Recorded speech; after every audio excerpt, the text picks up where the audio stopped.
if I think about, how can I put this?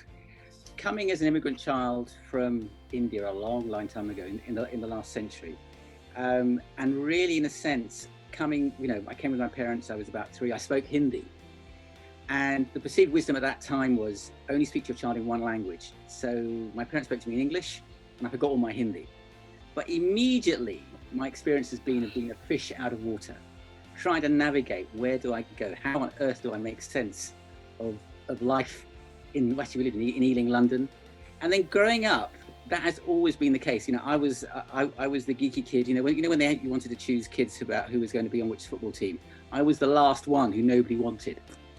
And then I got into medical school. I got into medical school. I did well. I was a typical Asian kid.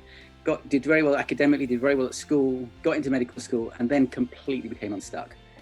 Completely out of my depth. And that's a theme that's followed me. And what I've realized over time is I've been trying to make sense of life. I even created a podcast at the time called Making Sense of Life, because I realized that it could all boil down to lacking wisdom. And in a sense, that has never left me.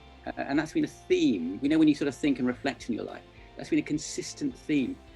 That's what I want to write about. That's what I'm passionate about, really. And then that, as a psychiatrist, what you begin to realize is that you feel like you're a fish out of water. You feel you're not fitting in. You feel that everybody else seems more successful or got more with it together. And you realize, actually, it's not just me.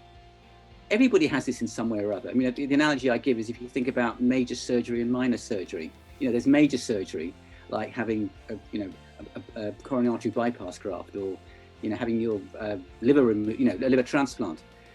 And then there's minor surgery, having a blood test, or having your COVID jab. Okay, now those are relatively minor things, but when it's your body and it's your life, it's all major. And so what I've begun to realize is, although I've had my challenges in life, and even people who appear and this might be my privilege as a coach and a psychiatrist, is you get behind the veneer, behind the mask that people put in public, and you see what's really behind it. And it's just amazing to see that all of us struggle with the same things. And ultimately, all of us are really searching for that wisdom.